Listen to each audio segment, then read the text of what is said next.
I'm getting a free read before it's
Ladies and gentlemen, the President of the United States.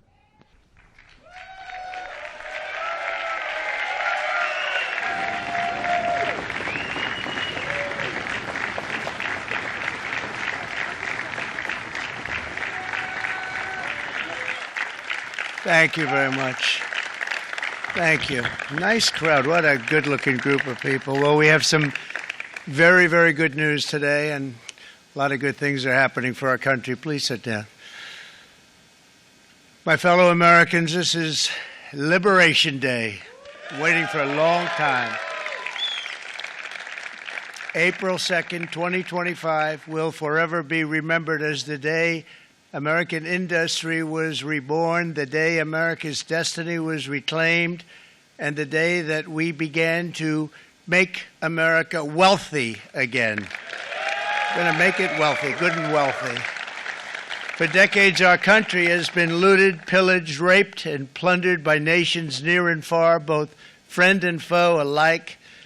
American steel workers, auto workers, farmers, and skilled craftsmen, we have a lot of them here with us today. They really suffered gravely. They watched in anguish as foreign leaders have stolen our jobs, foreign cheaters have ransacked our factories, and foreign scavengers have torn apart our once beautiful American dream. We had an American dream that you don't hear so much about. You did 4 years ago, and you are now, but you don't too often, and for many years and decades even, you didn't hear too much about. Our country and its taxpayers have been ripped off for more than 50 years, but it is not going to happen anymore. It's not going to happen.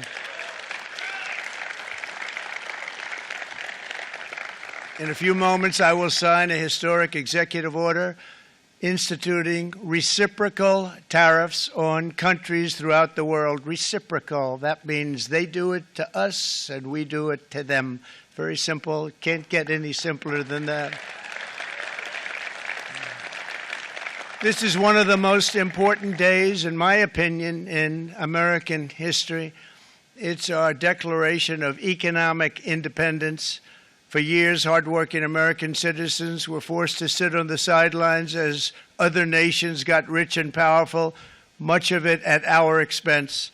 But now it's our turn to prosper, and in so doing, use trillions and trillions of dollars to reduce our taxes and pay down our national debt, and it'll all happen very quickly. With today's action, we are finally going to be able to make America great again, greater than ever before.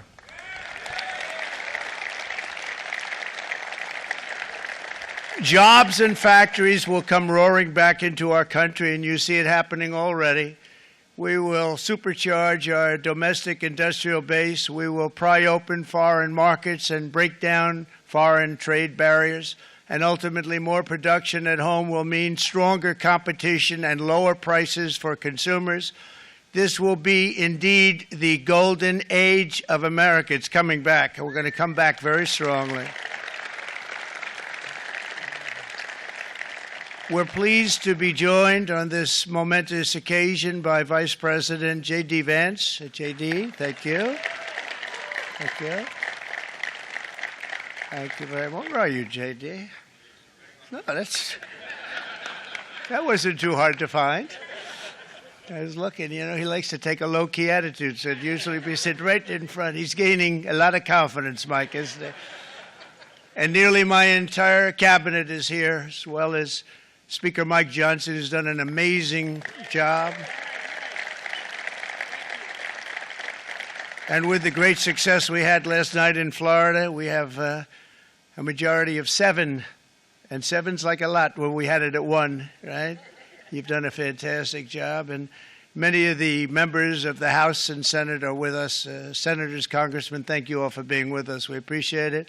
For decades, the United States slashed our trade barriers on other countries, while those nations placed massive tariffs on our products and created outrageous non-monetary barriers to decimate our industries. And in many cases, the non-monetary barriers were worse than the monetary ones.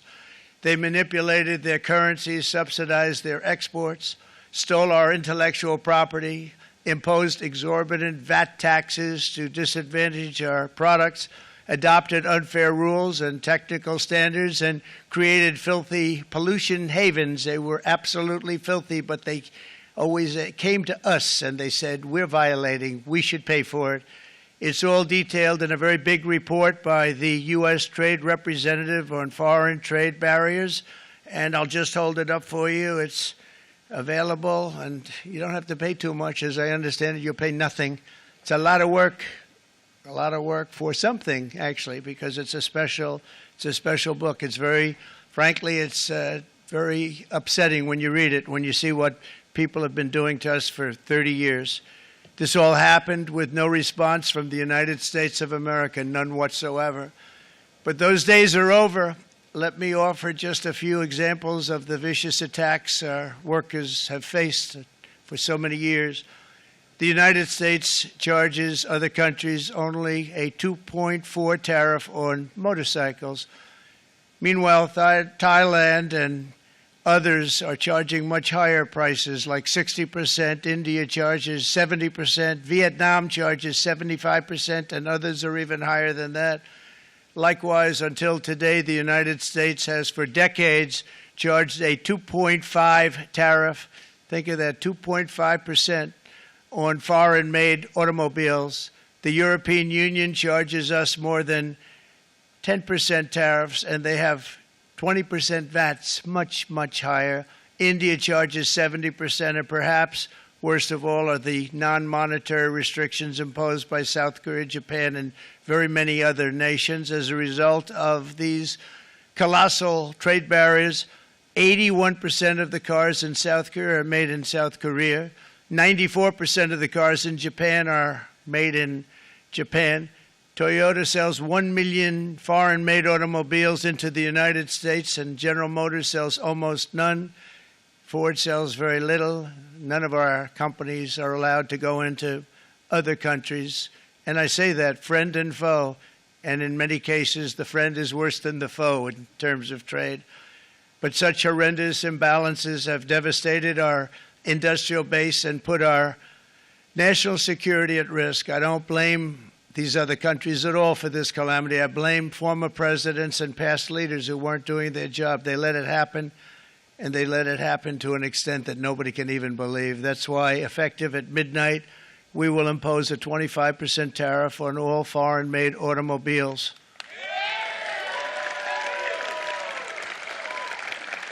Thank you. Brian, I'd like to have you come up here for a second, okay? I just see him sitting. He's been a fan of ours, and he understands this business a lot better than the economists, a lot better than anybody. Brian, say a few words, please, would you? Thank you, Mr. Thank you. President. It's a great honor to have you. Thanks. Thank you, Mr. President.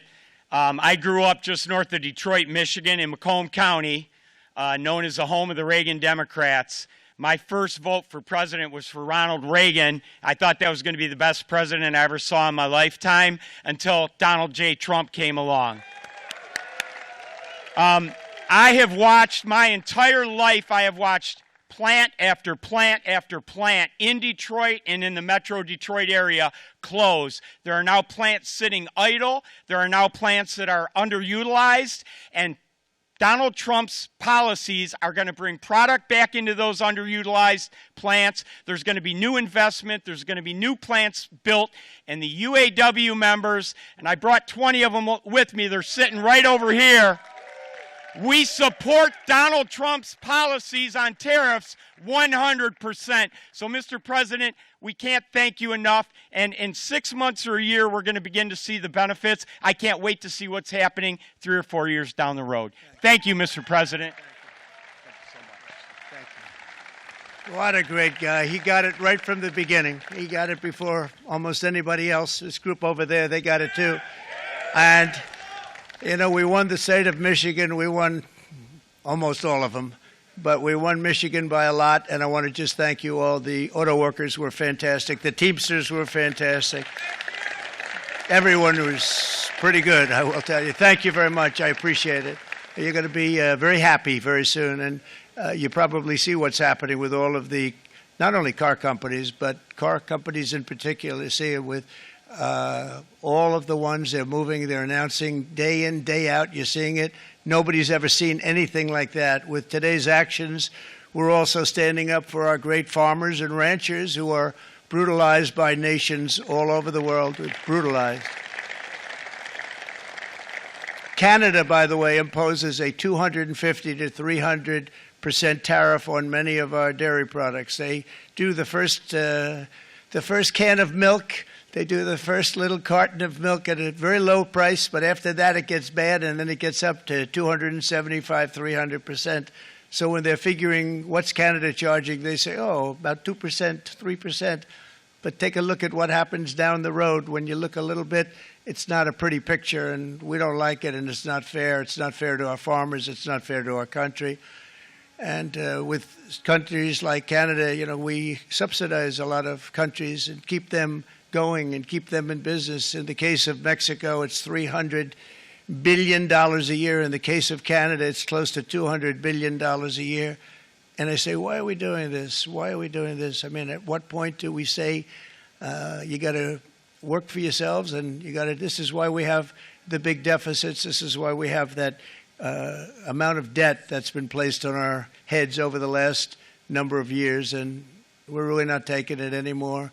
Through non-tariff barriers, the European Union bans imports of most American poultry. You understand? They say, we want to send you our cars, we want to send you everything, but we're not going to take anything that you have. Australia bans, and they're wonderful people and wonderful everything, but they ban American beef, yet we imported $3 billion of Australian beef from them just last year alone. They won't take any of our beef. They don't want it because they don't want it to affect their farmers. And you know what? I don't blame them, but we're doing the same thing right now, starting about midnight tonight, I would say. And China charges American rice farmers an overquota, it's called, a tariff rate of 65%. South Korea charges 50%. Actually, they charge different, from 50% to 513%. And Japan, our friend, charges us 700%. But that's because they don't want us selling rice and other things. Who can blame them, Madam Secretary? Agriculture, great job you did on eggs, by the way. The egg prices came down 50%. You got them down 50% once we got involved. They were going through the sky. The egg prices, they were going through the sky, and you did a fantastic job. Now we have lots of eggs, and they're much cheaper, down about 59% now, and they're going down further. We charge 2.8% for so many things that other countries are charging 200%, 300%, and 400% for. If imposing tariffs and protective barriers made nations poor, then every country on earth would be racing to eliminate these policies, and China would be the first on line. They run a very strong country, but they're not first in line, and the American people are paying a very big price.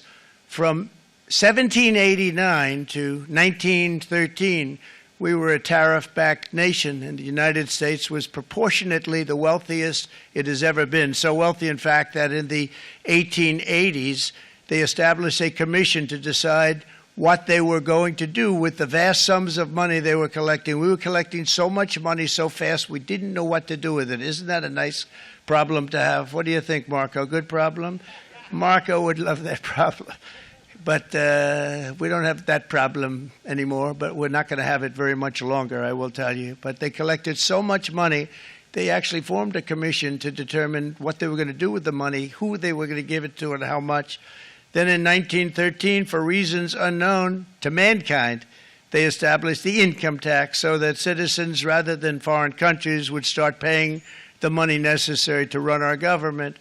Then in 1929, it all came to a very abrupt end with the Great Depression, and it would have never happened if they had stayed with the tariff policy. It would have been a much different story. They tried to bring back tariffs to save our country, but it was gone. It was gone. It was too late. Nothing could have been done. It took years and years to get out of that depression, far longer than even FDR had that office right over there for a long period of time.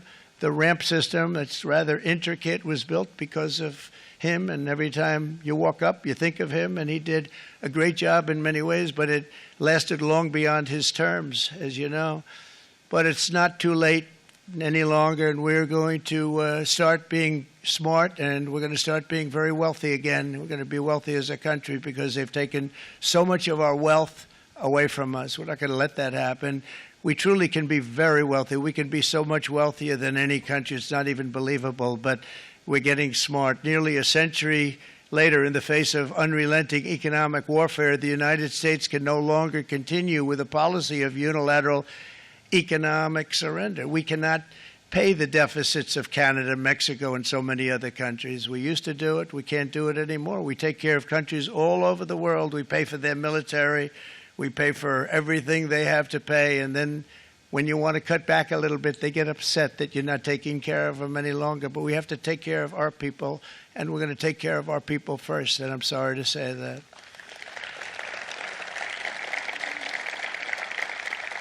And today we're standing up for the American worker, and we are finally putting America first.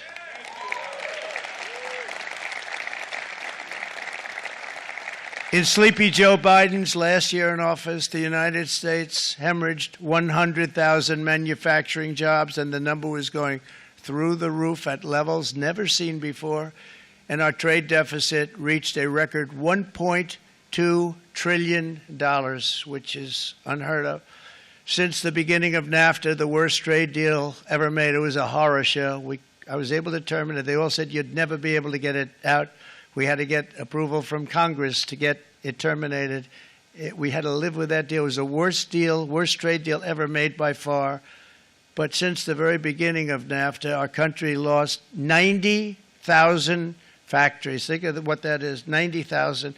Think about putting a map up and putting tax on it. You wouldn't have enough room. 90,000. I said, is that possible? We had it checked 4 different times, and it was actually somewhat higher than that. And 5 million manufacturing jobs were lost while racking up trade deficits of $19 trillion. That was the worst trade deal ever made. As a result of these gigantic losses, foreign nations now own $26 trillion more of American assets than the Americans own of their own foreign assets or other foreign assets. The United States can no longer produce enough antibiotics to treat our sick. We have a tremendous problem. We have to go to foreign countries to treat our sick. If anything ever happened from a war standpoint, we wouldn't be able to do it.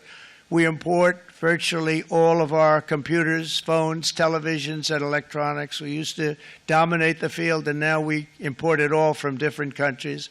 A single shipyard in China now produces more ships every year than all of the American shipyards combined. Think of that. And it was a business that we used to dominate. We used to dominate it totally. In short, chronic trade deficits are no longer merely an economic problem. They're a national emergency that threatens our security and our very way of life. It's a very great threat to our country. And for these reasons, starting tomorrow, the United States will implement reciprocal tariffs on other nations. It's been a long time since we even thought of that. We used to think about it a lot. We didn't think about it for many decades, and you see what's happened. For nations that treat us badly, we will calculate the combined rate of all their tariffs, non-monetary barriers, and other forms of cheating. And because we are being very kind, we're kind people, very kind. You're not so kind when you got ripped off with your salaries. My auto worker friends and my Teamster friends and all of the unions that typically voted Democrat, they're not voting Democrat anymore because worker, whether union or non-worker, they're for the Republicans now. That's what happened. But we will charge them approximately half of what they are and have been charging us. So the tariffs will be not a full reciprocal. I could have done that, yes, but it would have been tough for a lot of countries who didn't want to do that. I'd like to see the chart if you have it. Could you bring it up, Howard? This is our great Secretary of Commerce, Howard Lutnick. Thanks, Howard. So if you look at that, China, first row, China, 67%. That's tariffs charged to the USA, including currency manipulation, and trade barriers. So 67%, I think you can, for the most part, see it.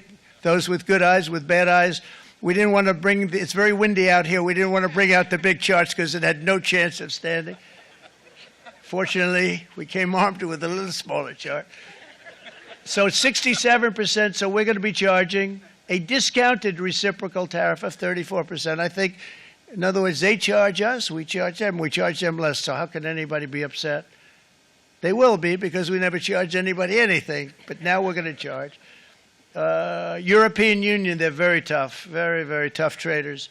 You know, you think of European Union, very friendly. They rip us off. It's so sad to see. It's so pathetic. 39%, we're going to charge them 20%, so we're charging them essentially half. Vietnam, great negotiators, great people. They like me, I like them. The problem is they charge us 90%. We're going to charge them 46% tariff. Taiwan, where they took all of our computer chips and semiconductors. We used to be the king, right? We were everything. We had all of it. Now we have almost none of it, except the biggest company is coming in. We're going to end up with almost 40%. Lee Zeldin's working to get their approvals. And it's an amazing company. Mr. Wei, of one of the great companies of the world, actually. They're coming in from Taiwan, and they're going to build one of the biggest plants in the world, maybe the biggest for that. But 64%, we're going to charge them 32%. Japan, very, very tough, great people. And again, I don't blame the people for doing it. I think they're very smart in doing it. I blame the people that sat right in that Oval Office, right over there, right behind the Resolute desk or whichever desk they chose. Japan, 46%. They would charge us 46%, and much higher for certain items like cars, you know, little items like cars. 46%, we're charging them 24%. India, very, very tough, very, very tough. The Prime Minister just left. And he's a great friend of mine, but I said, you're a friend of mine, but you're not treating us right. They charge us 52%. You have to understand, we charge them almost nothing for years and years and decades. And it was only 7 years ago when I came in, we started with China and charged them. We took in hundreds of billions of dollars from China in tariffs. And they understood, honestly. President Xi understood. He said, look, I understand. And the other countries, and they all understand. We're going to have to go through a little tough love, maybe, but they all understand. They're ripping us off, and they understood it. Prime Minister of Japan, Shinzo Abe. He was a fantastic man. He was unfortunately taken from us, assassination. But I went to him and I said, Shinzo, we have to do something. A trade is not fair. He said, I know that, I know that. And he was a great gentleman. He was a fantastic man, but he understood immediately what I was talking about. I said, Shinzo, we have to do something. He said, I know that. And we worked out a deal, and it would have been a much better deal, but frankly, there were many years left on the deal that was made previous to my getting there, but it was something. If you look at Switzerland, 61% to 31%. Indonesia, Malaysia, Cambodia. Oh, look at Cambodia, 97%. We're going to bring it down to 49. They made a fortune with the United States of America. United Kingdom, 10%, and we'll go 10%. So we'll do the same thing. South Africa, 60%, 30%, and they've got some bad things going on in South Africa. You know, we're paying them billions of dollars, and we cut the funding because a lot of bad things are happening in South Africa. The fake news ought to be looking at it. They don't want to report it. Brazil, 10%, 10%. Bangladesh is 74%. So you see what's going on. Pakistan, 58%. Sri Lanka, 88%. So what we're doing is we're taking not the full, we could take the full 88%. Thanks a lot, Harold. He's doing a very good job. How's he doing, all right? I think you better take it with you. It's not going to last very long. He's going to put it, it's going to follow you down with the wind. I brought a hat just in case it got too windy, but here, would anybody like a hat? I'm not giving it to a cabinet. I'm giving it to the auto workers. Come here.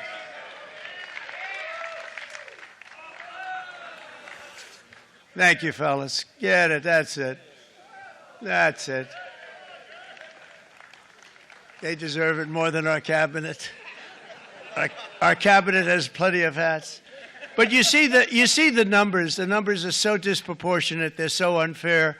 At the same time, we will establish a minimum baseline tariff of 10%. You notice that on the chart? And that'll be on other countries to help rebuild our economy and to prevent cheating. So we're going to have a minimum of cheating, and we're going to be very severe on the people that at the gate that watch the tariffs and watch the product coming in, because there's been a lot of bad things happening at the gate because the money is so enormous that you're talking about. There's never been probably anything like it in terms of the enormity, and there are a lot of bad things happen at the people that do the check-in, and they're looking at 10-year jail sentences if they do play. We're going to treat them so good, but if they cheat, the repercussions are going to be extremely strong. Foreign nations will finally be asked to pay for the privilege of access to our market, the biggest market in the world. We're right now the biggest market in the world. We had a great country 4 years ago in terms of the economics. We were doubling up on China. We were doing so well. Nobody was going to catch us, but so much of it slipped away over the last 4 years under Biden. I campaigned on this policy throughout last year, and today that promise was made, and it was also a promise, as you know, that was kept. Promises made, promises kept. To any company that objects to our common sense reciprocal tariffs, again, reciprocal, back and forth, back and forth. And I call this kind reciprocal. This is not full reciprocal. This is kind reciprocal. But what we do is we cut it in half. We charge them. My answer is very simple if they complain. If you want your tariff rate to be zero, then you build your product right here in America, because there is no tariff if you build your plant, your product in America. And we've seen companies coming in like we've never seen before. Likewise to all of the foreign presidents, prime ministers, kings, queens, ambassadors, and everyone else who will soon be calling to ask for exemptions from these tariffs. I say, terminate your own tariffs, drop your barriers, don't manipulate your currencies. They manipulate their currencies like nobody can even believe, which is a bad, bad thing and very devastating to us, and start buying tens of billions of dollars of American goods. Tariffs give our country protection against those that would do us economic harm, and many people were looking to do us economic harm. Maybe not so obviously, but they were doing tremendous economic harm. But even more importantly, they will give us growth. These tariffs are going to give us growth like you haven't seen before, and it'll be something very special to watch. I am so looking forward, and Brian, it's going to happen even faster than you said. You know, you might say, but it's already started. It's already started. Work's already begun on plants all around the country, and you see that as before. These are big, rich companies. We have $61 billion started on a big plant going up. It's going to be announced over the next 2 days, and they already started work. Many of these the biggest companies in the world, they've committed to build, build, build. We're going to build, build, build, sir. And they came here to see me, and they wanted to know if they could have a press conference. I do as many as I can. I'm pretty busy trying to stop Russia and Ukraine and the Middle East. We got to stop that. We got to stop the Houthis, which we're making tremendous. They like shooting ships down and out of the water, sinking ships. They get a kick out of it, but they're not getting such a kick out of it now, are they, Mr. Secretary? They're not getting such a kick out of that now. But here are just a short list of some of the companies that have already announced and committed to investment. And this is a company that built its factories and its plants in China. Apple is going to spend $500 billion. They never spent money like that here. They're going to build their plants here. SoftBank, OpenAI, and Oracle, great companies, are investing $500 billion almost immediately. NVIDIA, a hot company, is investing hundreds of billions of dollars. They just announced. TSMC, the biggest, most important company in the world of chips from Taiwan, with no investment from us, is investing $200 billion. And they said the reason was, number one, the election of November 5th, and number two, the tariffs. They don't want to pay the tariffs, and the way they're not paying it is to build their plant here. So we're going to go from almost no percentage. We used to have 100% of the chip market. Now it's all in Taiwan. Almost all of it's in Taiwan, a couple of other countries, but mostly in Taiwan. And think of it, we had 100%. We lost it because of people in that office that didn't do their job. They allowed it to be stolen from us. Johnson & Johnson, great company, $55 billion. Eli Lilly, $27 billion. Meta is investing $500 billion. Wow. DeMac is investing $20 billion. CMA, CGM, $20 billion. And then you have Merck and Clarios, Stellantis, General Motors, GE Aerospace, Honda, Nissan, Hyundai are all putting in billions and billions of dollars, and they're committed 100%. So. And we've never had, and this is after 2.5 months. This is after just a short, this all took place as soon as we came out with what everybody wanted to do. You know, I watched a gentleman today on television, used to work with Lee Iacocca, a very respected automobile person, and he said, you know, because they were asking people, they try and get as many negative people as they can, but they can't find them too much. It's pretty hard to find in terms of what we're doing, especially when they see all this investment. They said, so tell me, what do you think of what Trump is doing from the automobile standpoint? He said, I can't believe it. Somebody is finally, he's an older guy, real pro, really top guy, with Lee Iacocca. He said, I never thought I'd see the day when this would happen, where somebody had the courage to go and do what has to be done. This is transforming our nation. Our entire nation is going to be transformed, not only with the cars, but on every single other item that's built. We're going to become an industrial powerhouse. And he said that so beautifully today. In fact, I'm going to find out, I'm going to get a tape, and Bruce, I'm going to get that tape, and I'm going to send it to you out in Long Island, and you're going to play it for the people. And all your union workers and your non-union workers out there, you got a pretty even split. But we have, so far, it looks like we're going to have about $6 trillion of investments, and you wouldn't do that in years in this country over the last number of years. $6 trillion, and that's going to be much higher by the end of the year. And think of what $6 trillion is. You wouldn't have even a small percentage of that under this other system. We're going to be an entirely different country, and it's going to be fantastic for the workers. It's going to be fantastic for everyone. There will never have been a transformation of a country like the transformation that's already happening in the United States of America. It's an incredible thing to watch, and it's incredible to meet with the top people, people that you read about, very wealthy people, or people that are great managers and executives and presidents of big public companies, and to watch the enthusiasm they have now that they didn't have. They gave up on our country. They went to foreign countries and they built. Companies are pouring into our country at levels never seen before, with jobs and money to follow, and it's really beautiful. In the coming days, there will be complaints from the globalists and the outsourcers and special interests and the fake news. Always, the fake news will always complain. But never forget, every prediction our opponents made about trade for the last 30 years has been proven totally wrong. They were wrong about NAFTA. They were wrong about China. They were wrong about the Trans-Pacific Partnership, which would have been a disaster if I didn't terminate it. If I didn't terminate that, United Auto Workers, you would have had no jobs in this country. You would have had no jobs. It was all going to other countries. In my first term, they said tariffs would crash the economy. Instead, we built the greatest economy in the history of the world. And again, I have great respect for President Xi of China, great respect for China, but they were taking tremendous advantage of us, and I commend them for that. I say, hey, if you can get away with it, that's okay. But, you know, they understand exactly what's happening, and they probably, most of them are saying it's about time they did something, but and they're going to fight, and they're going to fight fair. Everyone's going to fight. You know, it's like, I say to the leaders, look, you got to take care of your country, but we have to start taking care of our country now. We can't do what we've been doing for the last 50 years. From the day of my election, the stock market went up in my first term 88%, with NASDAQ going up 155%, more than any president has ever had in any term in office, by far.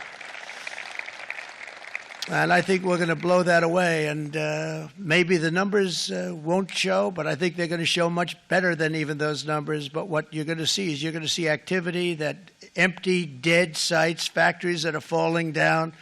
Those factories will be knocked down, and they're going to have brand new factories built in their place. They're not only talking about renovating, they're talking about brand new, the best anywhere in the world, the biggest anywhere in the world. I have a friend who builds car plants, and I said, I want to see the biggest and the best. He said, well, we have to go to Mexico. I said, no, I want to see it in the United States. He said, we're not building them in there. This is a year and a half ago during the campaign. He said, we're not building it. You'd have to go to Mexico. When I was starting to decide to run, and I went to number one in the polls very rapidly, I want to say, like let's say in the first hour, and then shortly thereafter, it looked like I was going to win, and the fake news was saying, "Oh no, don't do this." What they don't know is if I didn't win, they would have really been in trouble, because nobody wants to read them anyway. But I tell you what, when it looked like I was going to win, I announced that I was going to be doing exactly what we're talking about today. Great consistency, actually, because I've been talking about it for 40 years, but because I saw what was happening 40 years ago. If you look at my old speeches when I was young, very handsome, my old speeches, and that people would say I'd be on a television show, I'd be talking about how we were being ripped off by these countries. I mean, nothing changes very much. The only thing that changed were the countries, but nothing really changes. But it's why it's such an honor. It's such an honor to be finally able to do this. If you look at China, I took in hundreds of billions of dollars in my term, hundreds of billions. They never paid 10 cents to any other president, and yet they paid hundreds of billions, so much so that Biden couldn't do anything. They wanted to try and terminate it because he had a very special relationship with China. You know what the relationship was? He had a special relationship. But the numbers were so big, that they couldn't do it. So they did ease it up. They did things that they shouldn't have done. They made it a lot more comfortable for them, but they couldn't do it because the numbers were hundreds of billions of dollars, and I did that. And we were on our way to doing something like incredible. And then we had a very bad election happen, a lot of bad things happened. So when I said we got to do it again, I said we have to make it too big to rig. And we made it too big to rig, and we won in records, and it was a monumental win. And it was such an honor to see so many of you, like Brian and your friends, here with us to celebrate, and to more importantly celebrate what we're doing, because that wouldn't be a full celebration if we didn't do this, because this will be an entirely different country in a short period of time.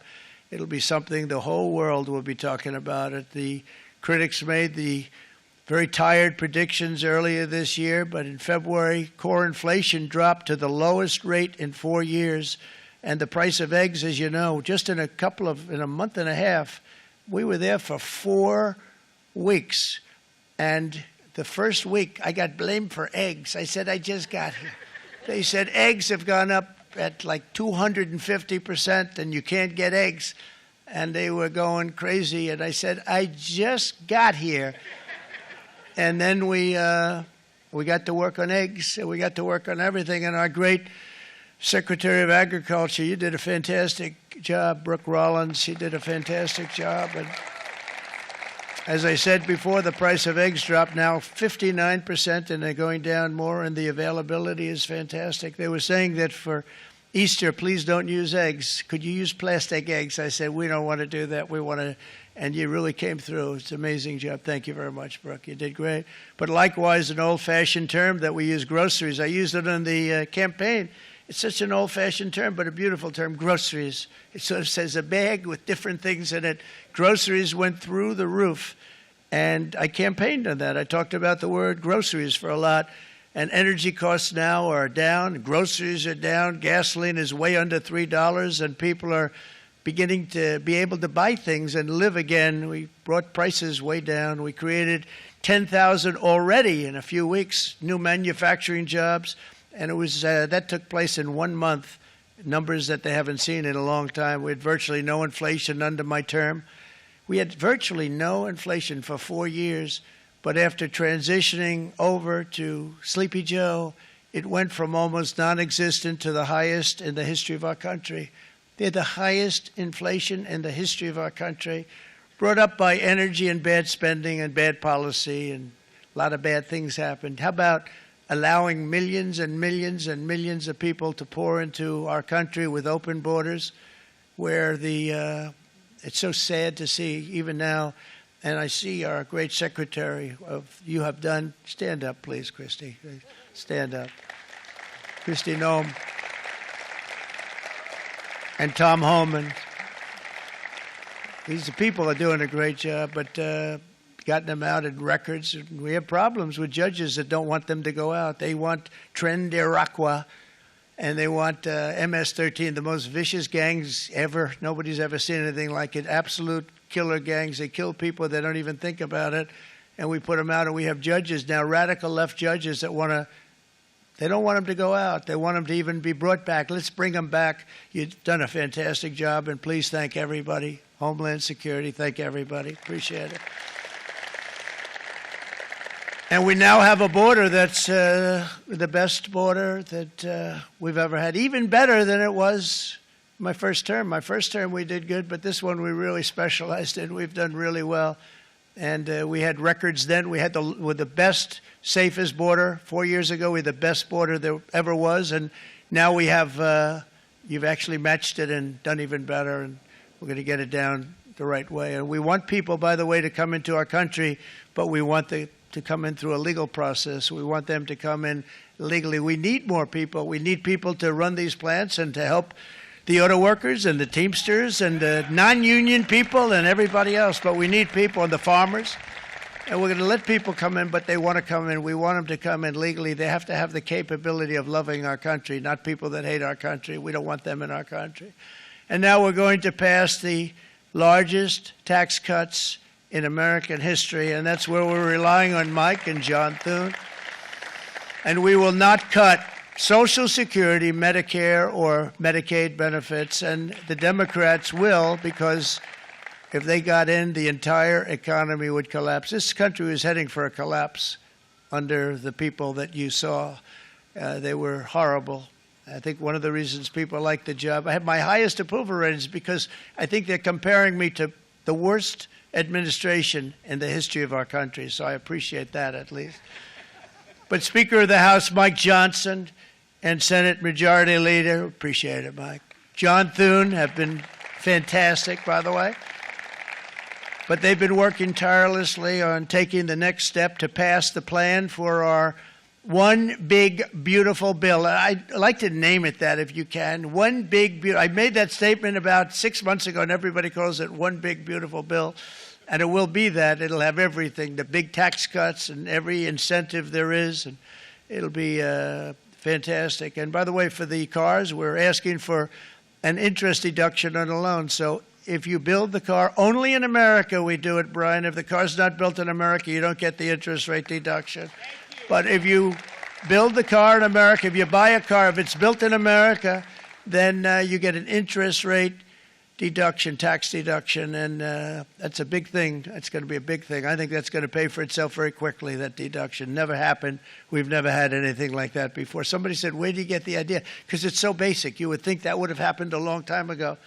It never did, and I'm very happy it didn't because now I can say that was my idea. But we're going to get us closer to the debt extension. We have to get the debt extension passed, and I know you're going to be able to do that, Mike, and it's very important that you do that.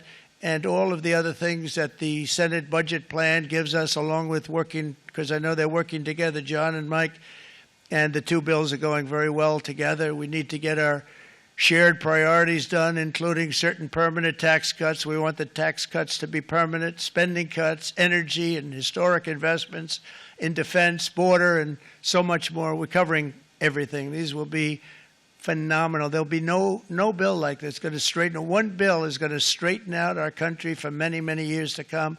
And we said, let's just do it and let's get it done. And some guys will love it and some guys will like it a little bit less because they're not getting what they were exactly looking for, but they're getting a lot. They'll never, if we get this done, it'll be the most incredible bill ever passed in the history of our Congress and Senate. and congressmen, the senators and the congressmen, many of whom are here today, will be very proud of themselves. I really believe that. It's going to set us on a whole new prosperous path. We're going to cut spending and right-size the budget back to where it should be. We're going to do that very strongly. Thank you, Rick. Thank you. John, thank you. Oh, look at all of our senators over there. Oh, boy, that's a nice group of people. But I won't like them so much if they don't get this bill done. That's a great group. And Congressman, thank you very much. I appreciate it. Tremendous people. The Senate plan is my complete and total support, and the House plan likewise is very similar. They're moving along pretty much at the same clip, and as soon as you're ready, you'll show it to me, and I'm sure it'll have my support, Mike. Every Republican congressman and senator must unify. We have to unify. We can't be separated. We have to get it done. We have to get absolutely everything we can, and we have to take care of the American people. That's the only thing that matters. We have to take care of the American people first. We need to pass this bill immediately, get it done, including debt extension. From this day on, we're not going to let anyone tell us that American workers and families cannot have the future that they deserve. We're going to produce the cars and ships, chips, airplanes, minerals, and medicines that we need right here in America. The pharmaceutical companies are going to come roaring back. They're coming roaring back. They're all coming back to our country because if they don't, they got a big tax to pay. And if they do, I'll be very happy, and you're going to be very happy, and you're going to be very safe. We're going to build our future with American hands, with American heart, American steel, and we're going to build it with American pride like we used to. We're approaching our 100th day as president and have been given credit by a lot of people, actually, even some of the fake news. Can you believe it? Which in this case hopefully isn't fake, for having done more in that time than any other administration in the history of our country in the first 100 days. I think we've had an amazing, in terms of what we've done, what we've gotten accomplished. I'd like to see if we can get that war ended and another war from not starting in the Middle East. We have to get Russia. They're losing 2,000 on average, 2,500 people a day, young people, soldiers, Russian. Think of that. 2,500 through some days, but on average, probably over about a 1 week period, it's 2,712, they say. They're losing those soldiers. They're dying. They're being decimated. And they're not from our country, but they're from other countries. But they're human beings. They're from Russia. They're from Ukraine in this period, most of them. And we're going to get it stopped. It's a senseless war that would have never happened if I was president, and it shouldn't be allowed to go on. And I think we're being given good cooperation by Russia and by Ukraine, but we have to get it stopped. It's humanity. It's humanity. It's a terrible thing. This will be a very big moment. I think you're going to remember today. It's going to be a free nation that we're dealing with. We're going to have a very free and beautiful nation. It's going to be Liberation Day in America, and it's going to be a day that hopefully you're going to look back in years to come and you're going to say, you know, he was right. This has turned out to be one of the most important days in the history of our country. God bless you and God bless America. Thank you, everybody. Thank you very much. Thank you. Thank you very much.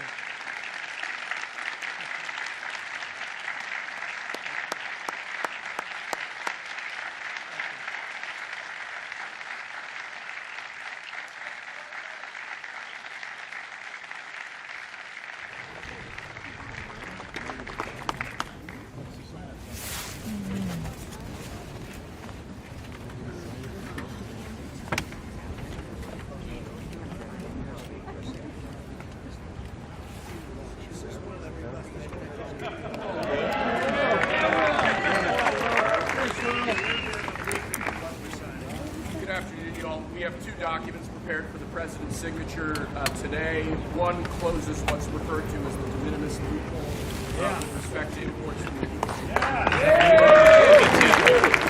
Not even Hail Mary. The other is the big one, is the reciprocal tariff executive order that the president just spoke about at length. This is obviously a huge deal, and it's been an honor to be part of your team getting this done.